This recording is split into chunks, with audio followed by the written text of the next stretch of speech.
In his message, Foreign Minister Asim extended heartfelt congratulations and sincere good wishes. Hospital IGMH says an average of 300 people seek medical attention every day due to cold and flu symptoms.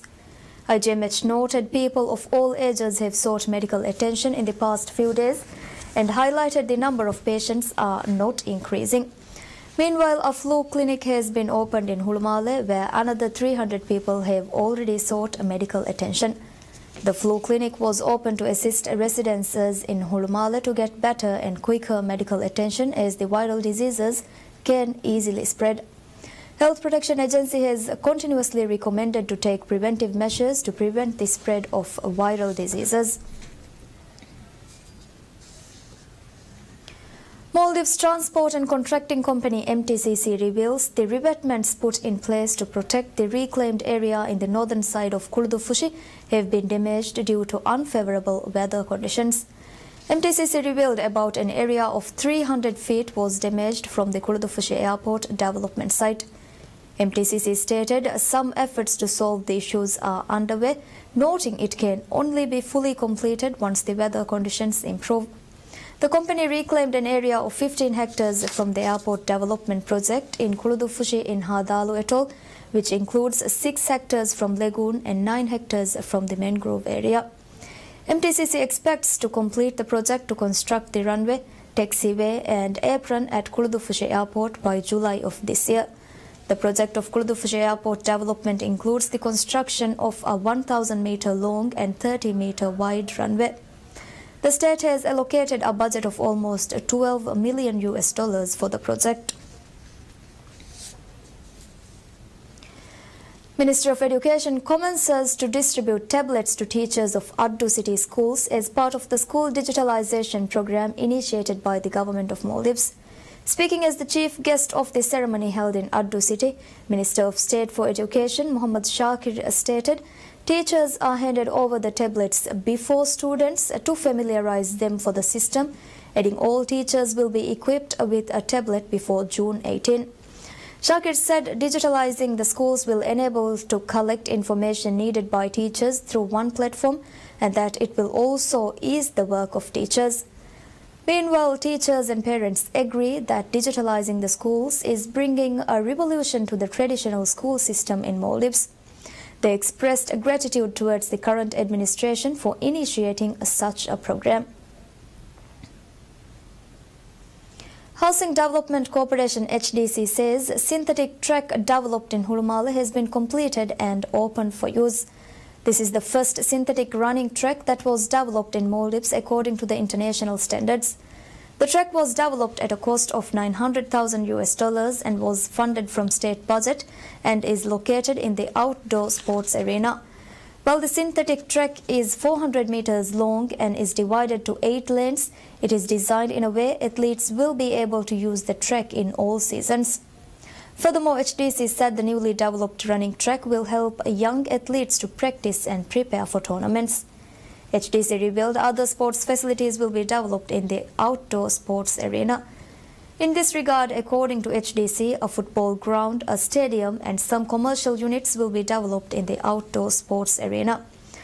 The outdoor sports arena along with its sports facilities are being developed as part of the initiative of the government of Maldives in its efforts to provide development opportunity for youth. Fifth Power Project is the largest energy project currently conducted in Maldives. The $79 million project initiated by State Electric Company Limited Stelco in Hulumale is contracted to Dongfang Electric International Corporation. The Chinese corporation engaged in the manufacturing of power generators and the contracts of power station projects. Dongfang Electric International Corporation is renowned for the commitment and interest towards the projects. Over the past 30 years, Dongfang has successfully completed over 100 power projects across the world. Speaking with PSM News from the company's head office located in Chengdu of China's Sichuan province, Vice President of Dongfang, Hu Weidong, revealed purification of water generated from engines is also ongoing as part of the fifth power project. we have the plan that by the end of this year, so this 6-unit generating unit will be put into operation.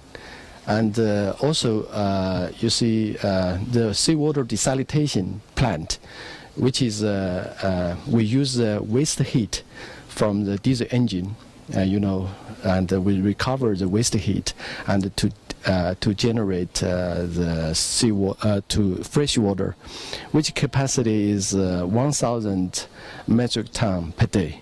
This desalination plant also will be put into operation by the end of this year. Furthermore, he lauded efforts of Maldives in conducting energy projects and environment and energy-related activities across the country. When we start this project, we put environment protection as the highest priority. Also, we know that the ministry in charge of the power and environment are in same ministry in Maldives. I think this is a very good combination. Also, very few in the world. So that's the reason on the first day when we signed the contract, the minister also mentioned to us we must, use all the effort to protect the environment. Dongfang is also contracted to develop a Malé-Hurmale electricity network.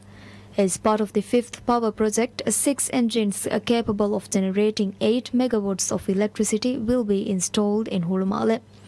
The state-owned utility company Stelco provides electricity services in Malé and its suburbs.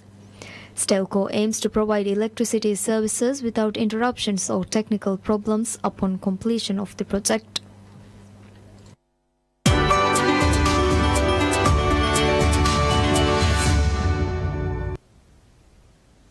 Indian commuters face the brunt of skyrocketing petrol and diesel prices as the costs surged for the 14th straight day, touching an all-time high in the country.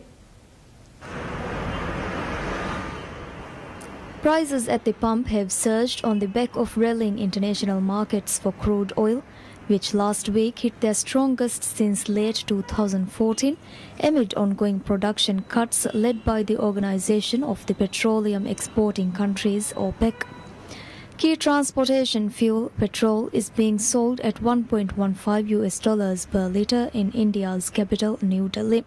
In Mumbai and Chennai, petrol was sold at $1.27 and $1.20 per litre, respectively.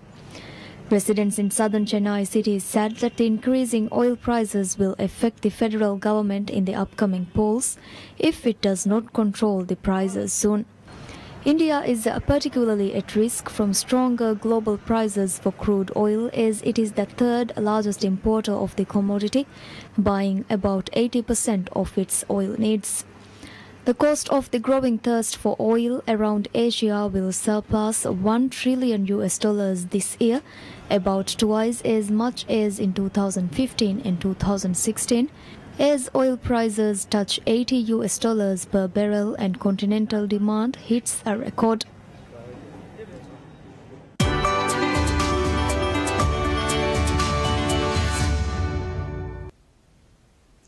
Acute water crisis in India's northern Shimla city makes life miserable for the residents, as water is being supplied at regular intervals in the city, forcing locals to resort to water tankers for survival. Residents were seen lined up near tankers with numerous water containers to fill water in order to meet their basic necessities. They alleged the problem has been persisting for several days now, and water was being supplied to them after a gap of 6 days. State Chief Jairam Thakur Pradesh admitted there was a shortage of water in some areas of the state, but also assured the government was taking steps to provide relief to the people. Water crisis is not a new phenomenon in India. Many parts of India experience water shortages. The crisis further deepens in months of May and June, as they are the country's hottest months, though parts of the country's north, south and west have already registered temperatures in excess of 40 degrees Celsius. Displaced Palestinians from the Yarmouk refugee camp in Syria still have to wait return after the liberation of the extremists-held camp, which requires a full reconstruction.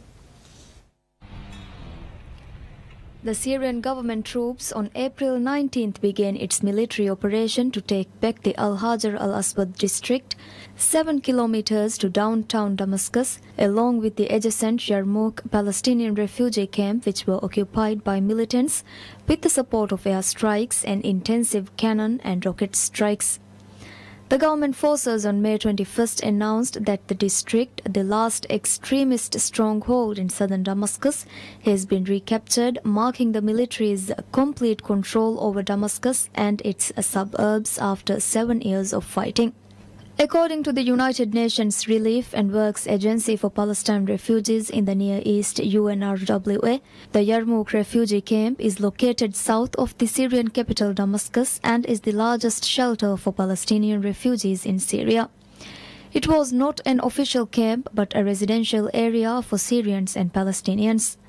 President of the Union of Palestinian Writers and Journalists in Syria, Abdel Rahman Ghanim, said the camp was the spark from which the Palestinian resistance began. Palestinian history since the 1960s has been linked to the Yarmouk camp. The number of Palestinians who have been displaced has reached 90,000. Its market was also the most popular in Damascus, not to mention the fact that it was the intersection point of adjacent commercial and industrial areas in the south of Damascus. The intrusion by armed militants into the area resulted in mass exodus of the people from the camp, forcing them to suffer again the tragedy of the first displacement from their homes in Palestine.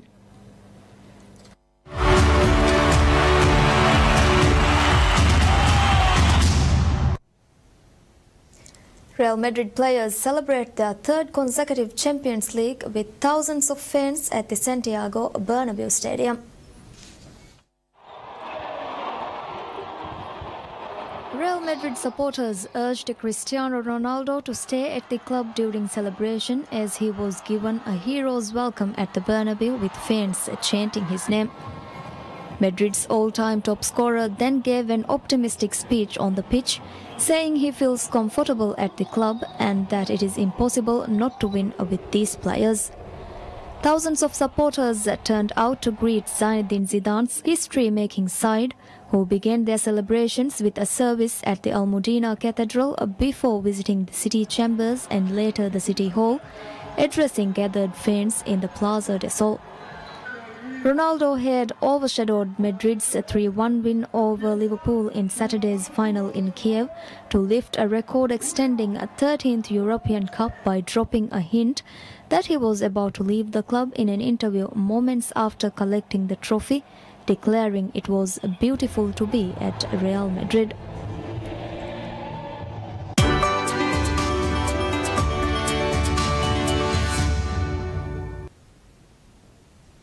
Estimates for Solo, a Star Wars story, continues to fly low. Well, what do you know? You got a line on a ship? Yeah, I know a guy. He's the best smuggler around.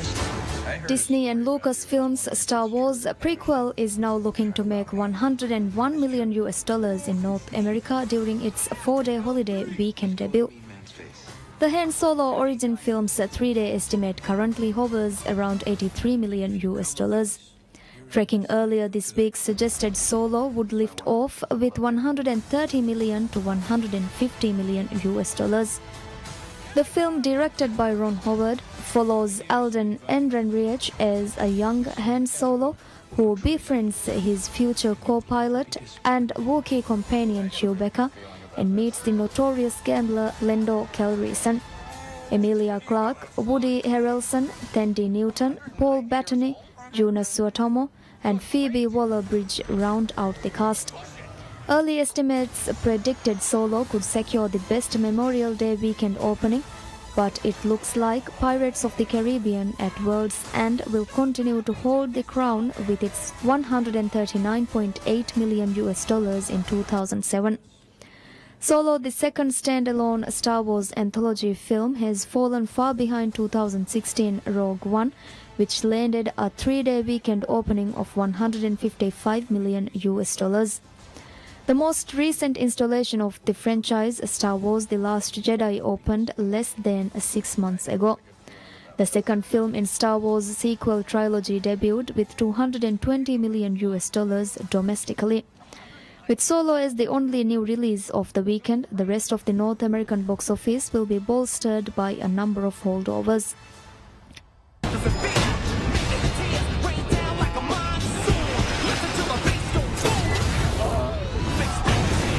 Deadpool 2 should easily score the second slot, heading for a $42 million 3-day sophomore frame and a 4-day total of around $54 million. As of Friday, the superhero sequel starring Ryan Reynolds has earned $176.8 million. Bring it on, One-Eyed Willie.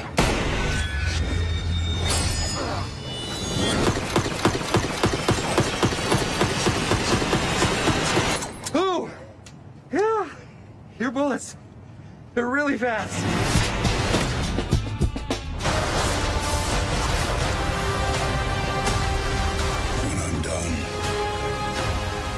The fifth weekend of Avengers Infinity War looks to land in third.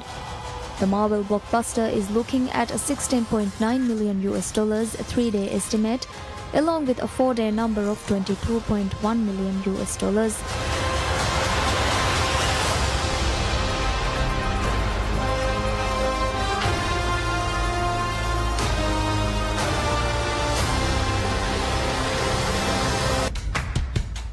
Slim? In fourth should be Paramount's Book Club. The romantic comedy is aiming for $9.6 million in its second weekend.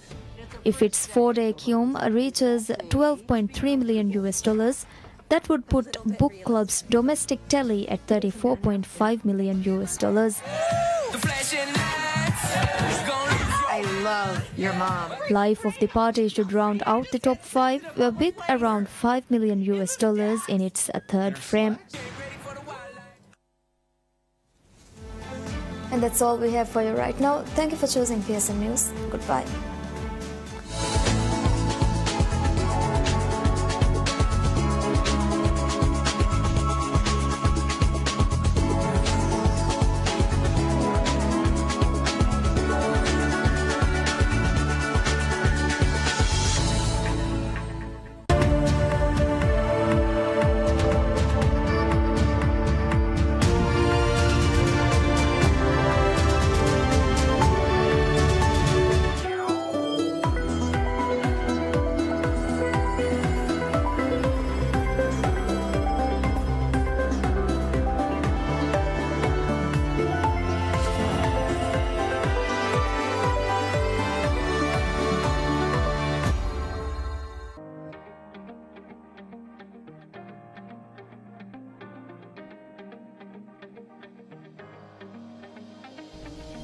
मती दर्जा होदा अफरातक rice जमहूरिया देवा खास इनाम मिहरु देवुमा हम जफवनी हतरु गिंतियको एगी तेरेगा हिमेनेनी देवराजगे कौमी सनतक ओनिगणगे एम्मे मती level सरदे PhD हासिल कुरुमगा फाहगा Kolbe कामयाबियन हासिल कोफवु मती तौलीमा तमरीनु कोहकुं